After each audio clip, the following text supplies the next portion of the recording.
नमस्कार दोस्तों, जय श्री राम। रामम लक्ष्मण पूर्वजम रघुवरम सीतापतिम सुंदरम काकुतस्थम कर्णाडवम गुणनिधिम विप्रियम धार्मिकम राजेंद्रम सत्यसंदम दशरथन्यम श्यामरम शांतमूर्तिम वंदे लोकाभिरामम रघुकुल तिलकम राघवम रावणारिम। अर्थात लक्ष्मण जी के पूर्वज, रघुकुल में श्रेष्ठ, सीता जी के स्वामी, अति सुंदर, काकुतस्थ, कुलनंदन, करुणासागर, गुण निधान, ब्राह्मण भक्त, परम धार्मिक राजराजेश्वर, सत्यनिष्ठ, दशरथ पुत्र, श्यामरम और शांतमूर्ति, संपूर्ण लोकों में सुंदर, रघुकुल तिलक, राघव और रावणारी भगवान श्री राम की मैं वंदना करता हूं। ऐसे प्रभु श्री राम अयोध्या में पुनः प्राण प्रतिष्ठित हो रहे हैं, लेकिन ऐसे गुणों की खान की जन्म कुंडली यदि उज्जैनी में मिले तो फिर उज्जैन और अयोध्या का रिश्ता तो पुराना हो ही जाता है। आइए देखें एक विशेष रिपोर्ट। एक तरफ जहां अयोध्या राम मंदिर में भगवान श्री राम लला की मूर्ति प्राण प्रतिष्ठा समारोह की तैयारियां पूरे देश भर में चल रही हैं, वहीं ज्योतिर्लिंग भगवान महाकालेश्वर की महाकुंभ नगरी और मध्य प्रदेश के सीएम डॉक्टर मोहन यादव के गृह नगर उज्जैनी में श्री राम की जन्मकुंडली के भित्ति चित्र मिलने से अयोध्या जाने का उत्साह दोगुना हो गया है। उज्जैन के अति प्राचीन श्री राम जनार्दन मंदिर में न केवल श्री राम की जन्मकुंडली मिली, बल्कि महाराज दशरथ के राजगुरु महर्षि वशिष्ठ द्वारा जन्मकुंडली निर्माण के भित्ति चित्र मराठा शैली में मिले हैं। पुरातत्व संरक्षित स्मारक श्री राम जनार्दन मंदिर में 300 साल पुराना मालव मराठा शैली में निर्मित चित्रों के संसार की खोज उस समय तेज हुई जब सीएम डॉक्टर मोहन यादव ने विधानसभा में यह कहा कि हम भगवान श्री कृष्ण के मध्य भारत में जहाँ जहाँ पुण्य पग पड़े हैं वह भूमि संरक्षित और प्रतिष्ठित की जाएगी। विक्रम विश्वविद्यालय की ललित कला, नाट्य एवं संगीत अध्ययनशाला के शोध अध्येता तिलक राज सिंह सोलंकी ने भगवान श्री राम की जन्मकुंडली भित्ति चित्रों में खोज निकाली। उन्होंने लगातार मुझसे ये कहा कि मैं वहाँ जाकर देखूं और उन चित्रों पर शोध करूं। इसी सिलसिले में मैं वहाँ गया। मैंने एक लंबा अपना शोध पत्र एक पूरा तैयार किया। इस शोध के दौरान मैंने बहुत सी चीज़ें वहाँ के बारे में जानी और कई नई चीज़ें, नए साक्ष्य निकलकर सामने आए। साथ ही पास में राम मंदिर में जाएं तो राम मंदिर अत्यंत दुर्लभ है। आज हमारे भारतवर्ष में जहाँ राम मंदिर की एक नवलीक प्रारंभ हो रही है, जहाँ हम अयोध्या में राम मंदिर का निर्माण करने जा रहे हैं, इसके पूर्व जहाँ राम के ऊपर इतना विवाद भारत में हुआ कि राम के अस्तित्व पर प्रश्न उठाए गए, इस संदर्भ में और इस परिस्थितियों में आज हमें राम के महत्वपूर्ण साक्ष्य सामने दिखाई देते हैं। 300 साल पुरानी राम की जन्म पत्रिका इन चित्रों में आज हमें वर्णित दिखाई देती है। हमें ये जो मंदिर है ये पूर्वमुखी मंदिर है, तो राम मंदिर की पूर्व दिशा की दीवार पर और उत्तर दिशा की दीवार पर, दोनों दिशाओं पर भरपूर चित्र देखने को मिलते हैं जो कि राम की कथा संबंधी चित्र हैं। तो एक और की पूर्व की दिशा के चित्रों में राम के जन्म संबंधी चित्र हैं और दक्षिण दिशा की जो दीवार है उस पर राम के विवाह संबंधी चित्र हैं। तो जो राम के जन्म संबंधी चित्र हैं उस पर हमें देवनागरी में एक लेख देखने को मिलता है जिसमें रामनवमी के दृश्यों का उल्लेख है। देवनागरी में इस लेख का मिलना अत्यंत दुर्लभ है। इसी प्रकार से यहाँ इस चित्र शैली की एक विशेषता हमें देखने को मिलती है जो कि विशेष करके राम जनार्दन मंदिर में ही है, पूरी मालव मराठा शैली में नहीं है। कि इस चित्र में हर जगह पर जहाँ जहाँ चित्र बने हैं उस चित्र का टाइटल चित्रकार ने अपने हाथों से लिखा है कि मैंने क्या बनाया है। चित्रकार लिख करके गया है 300 साल पहले, वो 300 साल पुराने लेख अब पढ़ लिए गए। इन लेखों में जब हम राम के जन्म संबंधी चित्रों पर देखते हैं तो पहला चित्र जो देखने को मिलता है वो राम की बाल लीलाओं का है। उसमें राम का महल है, भगवान श्री राम अपनी माता कौशल्या की गोद में लेटे हुए हैं, पास में माता कैकई है, कैकई की गोद में भरत है। भरत जो है हाथ बढ़ाकर शत्रुघ्न की ओर इशारा कर रहा है, शत्रुघ्न जो है वहीं आंगन में खेल रहे हैं। पास में सुमित्रा है, सुमित्रा के हाथ में लक्ष्मण है। सामने सारी दासियां बैठकर कीर्तन कर रही हैं, कोई ढोल बजा रही है, कोई मंजीरा बजा रही है। और सामने जो है लड्डू गोपाल का एक भव्य सा मंदिर है, महल के अंदर पूरा मंडप बना हुआ है जिसमें लड्डू गोपाल की भव्य प्रतिमा रखी हुई है और उनके सामने भोग लगा हुआ है। एक दासी उनका पलना झुला रही है। इस प्रकार का एक सुंदर दृश्य देखने को मिलता है। और इस दृश्य में एक विरोधाभास भी है कि जो भगवान श्री कृष्ण हैं ये द्वापर युग में हुए, श्री राम त्रेता युग में हुए। तो द्वापर के भगवान की जो पूजा है वो त्रेता में होती हुई दिखाई दे रही है। ये एक विरोधाभास है जो चित्रकार की मौलिकता को समझा रहा है कि उसने जो अपने समाज में और अपने परिवार में देखा उसे अपने चित्रों में किस प्रकार से उतारा। इस प्रकार से हमें लड्डू गोपाल की पूजा श्री राम के महल में होती हुई दिखाई देती है इस पहले चित्र में। ये बहुत बड़ा भव्य चित्र पूरी दीवार के आकार का बना हुआ है और इसके पास की दीवार पर सबसे महत्वपूर्ण चित्र है जिसमें कि राजा दशरथ बैठे हुए हैं हाथ जोड़कर, उनके सामने जो है वशिष्ठ बैठे हुए हैं और वशिष्ठ श्री राम की जन्म कुंडली बना रहे हैं। जो वशिष्ठ हैं राम के राजगुरु हैं, उनके पास में उनके राजपुरोहित बैठे हुए हैं। इस प्रकार से सभी बैठे हुए हैं और राम की कुंडली पर विचार विमर्श हो रहा है। पीछे राजपुरोहित ग्रहों की गणना करते हुए हमें स्पष्ट रूप से दिखाई देते हैं और जो वशिष्ठ हैं वो पत्रिका का निर्माण कर रहे हैं और पत्रिका पूर्ण रूप से स्पष्ट है।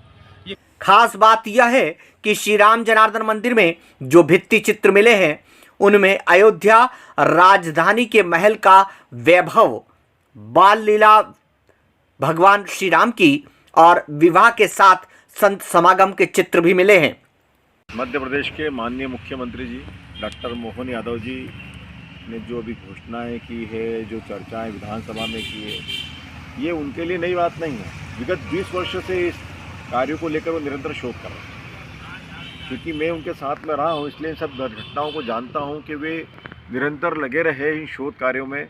उन्होंने इस विषय को लेकर यात्राएं भी की और अच्छी एक समिति का निर्माण 20 वर्ष पहले उन्होंने एक समिति का निर्माण किया था जिसका मुझे सचिव का दायित्व प्राप्त है। और ये राम मंदिर भी अपनी प्राचीन कथाओं को लिए हुए हैं, किंतु मंदिर भी काल के अंतराल में भग्न हुआ और पुनः निर्मित हुई। तो ये जो मंदिर बना हुआ है ये नागर शैली का मंदिर है। तो राजा भोज के जो शिल्पी थे उन्होंने अलग अलग प्रकार की जो शैलियाँ निर्मित की, उनमें 3 प्रकार की नागर शैली यानी कि अनेक शिखर वाले मंदिर, वो नागर शैली के मंदिर कहलाए। तो जमीन से उठे पत्थर रख के सीधे शिखर तक बना दिए गए वो भूमि शैली के मंदिर कहलाए। जिन पर कोई सिर ही नहीं था, जो बिना सिर के थे, वो बैसर शैली के मंदिर कहलाए। तो 3 प्रकार की शैलियों का निर्माण राजा भोज के काल में हुआ। तो ये राम जन्म मंदिर जो हम देखते हैं ये नागर शैली के मंदिर पर पुनर्निर्मित है, यानी कि यह भग्न हो चुका था। इसके हमें भग्नावशेष अत्यधिक मात्रा में उस परिक्षेत्र में, यानी कि तालाब जो वहाँ पर पुरुषोत्तम सागर है, दूर तक फैले हुए हमें अवशेष दिखाई मिलते हैं। परमार कल अहिल्याबाई जी के समय यह मंदिर विष्णु को समर्पित हुआ, राम को समर्पित हुआ। तो राम के द्वारा जो ये मंदिर का, यहाँ राम उज्जैन आए और उन्होंने उनके पिताजी का तर्पण किया। एक बड़ी कहानी हमें पुराणों के अंतर्गत देखने को मिलती है। राम घाट का निर्माण हुआ, चिंतामण गणेश मंदिर में तीर चलाकर जल निकालने का एक हमें कहानी प्राप्त होती है। ये सब जो हमें उज्जैन में राम जी को लेकर बड़ी चर्चा है पुराणों के अंदर, उन चर्चाओं का ही एक अधिभाग हमें राम जन्म मंदिर में देखने को मिलता है कि राम उत्तर की ओर उज्जैन से प्रस्थान कर रहे हैं, क्योंकि उनके पैर हमें मुड़े हुए दिखाई देते हैं। यहाँ पर दाढ़ी नुमा है, वो वनवास के दौरान थी, वनवास उनका पूरा होने जा रहा है।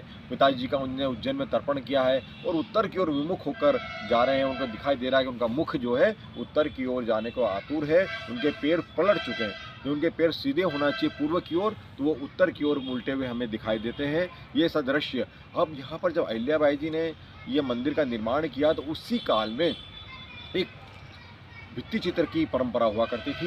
तो हमें इन दीवारों पर सुंदर सुंदर भित्ति चित्र देखने को मिलते हैं, जो शोध के दौरान अभी हमारे शोधार्थियों ने आपको बताया है कि वो यहाँ पर विशेष प्रकार के राम के जन्म के चित्र हैं, राम के विवाह लग्न के चित्र हैं और यहाँ पर अनेक प्रकार के दशा अवतार के चित्र हमें देखने को मिलते हैं। देवकुलिका में वराह का सुंदर चित्र हमें देखने को मिलता है। यहाँ पर अयोध्या नगरी हमें देखने को मिलती है, अयोध्या के महल हमें यहाँ देखने को मिलते हैं। ऐसे विशेष प्रकार के चित्र बनाकर और कुछ संत जो मालवा के जो संत रहे हैं उन संतों के चित्र वहाँ पर दिए जो भजन गा रहे हैं। ऐसे महत्वपूर्ण दृश्य हमें यहाँ पर इस स्थान पर देखने को मिलते हैं। तो ये एक लंबी परंपरा हमारे पास भित्ति चित्रों की रही है और इनके माध्यम से हमें जो चित्र देखने को मिलते हैं ये एक मालव और मराठा शैली की अपनी परंपरा है जो हमें यहाँ पर देखने को मिलती है। यहाँ श्री राम मंदिर की उत्तर दक्षिण दीवार पर उकेरे गए भित्ति चित्र मराठा शैली में इन्हें बनाने के लिए किए गए रंगों का उपयोग देखकर लगता है कि 300 साल पहले देवी अहिल्याबाई होलकर के शासनकाल में राम जनार्दन मंदिर का जीर्णोद्धार किया गया था। क्योंकि इसी काल में इसी शैली के चित्र बनाए जाते हैं। दीवार पर चटक लाल रंग की पृष्ठभूमि पर श्री राम कथा से संबंधित चित्र बनाए गए हैं। इसमें ऋषि वशिष्ठ स्वर्ण रचित दवात से भगवान श्री राम की जन्म पत्रिका बनाते दिखाई देते हैं।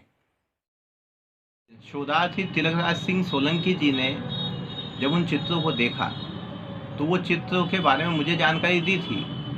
उन चित्रों में एक मुख्य चित्र जो उत्तर दिशा की दीवार पर बना हुआ है वो राम जन्म के समय का है। उन जो भित्ति चित्र हैं उनके जो काल जो बताया वो 300 साल पूर्व का है वो काल। तो उन चित्रों में जो राजा दशरथ बैठे हैं, वशिष्ठ जी जो बैठे हैं, उसमें हमारा मूल विचारणीय जो चित्र है वो भगवान श्री राम की जन्म कुंडली का चित्र है। उस चित्र को देखने के बाद में वहाँ मैं उनके साथ में गया और देखा तो मैंने उसमें ये देखा है कि कर्क लग्न की कुंडली है, लेकिन ग्रहों की स्थापना नहीं की गई उसमें। तो मुझे परंपरा से प्राप्त जो भी ग्रंथ मिले हैं, पंडित सूर्यनारायण व्यास की एक 85 वर्ष पूर्व एक पुस्तक प्रकाशित हुई थी, वो है जन्म कुंडली संग्रह करके। उस जन्म कुंडली संग्रह नामक पुस्तक में मैंने जब उसके अंदर अवलोकन किया तो भगवान राम की कुंडली मुझे प्राप्त हुई। उसके बाद भी 2-4 ऐसी पुस्तकें मुझे मिली है जिसमें राम की जन्म कुंडली दी गई है। तो उसके अनुसार जब मैंने वहाँ पर ग्रहों की स्थापना के आधार पर जब उसका अवलोकन किया तो एक संपूर्ण जो भगवान श्री राम की कुंडली मुझे प्राप्त हुई। कर्क लग्न की कुंडली सूर्यनारायण व्यास के जो कुंडली संग्रह में भी मिली है और वहाँ पे जो भित्ति चित्र मिला है 300 वर्ष पूर्व का मालवा मराठी शैली में जो प्राप्त हुआ है उसमें भी वो कर्क लग्न की कुंडली थी। तो उसके अवलोकन के बाद में मैंने देखा है कि उसमें अनेक प्रकार के राजयोग जो है हमें दिखाई दिए हैं, जो ये सिद्ध करते हैं कि भगवान राम चक्रवर्ती राजा थे और उन्हें भगवत्ता थी और वो अवतारी थे और उन्होंने जो कुछ भी कार्य किया वो भगवान द्वारा ही संभव है। तो ऐसे लगभग 9 योग मुझे उसमें मिले हैं, जिसमें से मुख्य योग मुझे मिले चामर योग, शंख योग, लक्ष्मी योग, पारिजात योग और 5 ग्रह उच्च के होने के कारण सम्राट योग। इसके अलावा पंच महापुरुष योग जो बताए गए हैं उसमें से 3 योग उसमें हमें प्राप्त हुए हैं, जिसमें हंस योग है, शश योग है और रोचक योग है। तो हंस योग गुरु के उच्च राशि में होने से बनता है, केंद्र में यदि हो तो। दूसरा शश नामक योग जो है वो शनि के उच्च राशि में होने से बनता है। और एक योग जो मुझे मिला है रोचक योग, जो सप्तम भाव में उच्च का मंगल स्थित है, इससे रोचक नामक योग बनता है। इन समस्त योगों के बारे में यदि एक फल देखा जाए तो वो ये होता है कि व्यक्ति अखिल ब्रह्मांड नायक होता है, एक चक्रवर्ती सम्राट होता है, वो समस्त गुणों से युक्त होता है। दूसरा एक गज कृषि नामक एक योग भी उसमें मुझे मिला है, जो इन सब योगों का फल ये है कि एक मर्यादाओं के पालन करते हुए जिसने अपने शौर्य के द्वारा एक अखंड राज्य की स्थापना की है, जिसको हम राम राज्य बोलते हैं। तो राम राज्य के बारे में जब हम बात करते हैं तो उसमें ये होता है कि अत्यंत मर्यादाओं के पालन के बाद भी दुष्टों के संहार के साथ एक सज्जनों के, जो ऐसे परमात्मा ने कहा है गीता में कि मैंने जो अवतार लिया है, तो उसमें स्पष्ट कहते हैं कि जो सज्जनों की रक्षा के लिए और दुष्टों के उन्मूलन के लिए मैंने अवतार लिया है। तो राम राज्य का अर्थ यही होता है कि जो सज्जन है उनका संरक्षण हो और दुष्टों का उन्मूलन हो। और ये भगवान राम के जीवन को यदि हम देखें तो ये समस्त बातें उसमें हमें स्पष्ट दिखाई देती है। काल के अंतराल में मौसम के प्रभाव व मंदिर में होने वाली नित्य पूजन आरती में उपयोग होने वाली धूप दीप धुएं से इन पुरातन भित्ति चित्रों का बड़ा नुकसान हो रहा है। मंदिर की तरह पौराणिक कला के संरक्षण की भी आवश्यकता है। हालांकि राजधानी भोपाल से प्रदेश के मुखिया डॉक्टर मोहन यादव ने भगवान श्री राम की जन्म कुंडली उज्जैन के राम जनार्दन मंदिर में भित्ति चित्र सहित मिलने पर बेहद खुशी जाहिर की है और अन्वेषणकर्ताओं को बधाई दी है। उन्होंने कहा है कि वे खुद अपने गृहनगर उज्जैन पहुंचकर राम जनार्दन मंदिर में भगवान श्री राम की जन्म कुंडली को देखेंगे। उज्जैन से धर्मेंद्र सिरोलिया के साथ पंडित संजय शुक्ल की रिपोर्ट। तो श्री राम की जन्म कुंडली, भगवान श्री राम की जन्म कुंडली उज्जैन में मिली। अभी राम जनार्दन मंदिर में और भी रिसर्च चल रहा है, लेकिन आवश्यकता उन भित्ति चित्रों को सहेजे जाने की है। हम सहेजेंगे उन कलाकृतियों को जो पीढ़ियों को हमारे इतिहास और धर्म से जोड़ेगी। सनातन संस्कृति को बचाए रखने के लिए जरूरी है कि हम सहेजें उन्हें जो भविष्य का निर्माण करे और धर्म को संस्कृति से जोड़कर एक नए युग का आगाज करें। देखना यह है कि जनार्दन राम के लिए मोहन कितना कुछ कर पाते हैं। उम्मीद तो शहर को बहुत सी है और उम्मीद पर दुनिया कायम है। बहुत बहुत धन्यवाद, बहुत बहुत धन्यवाद।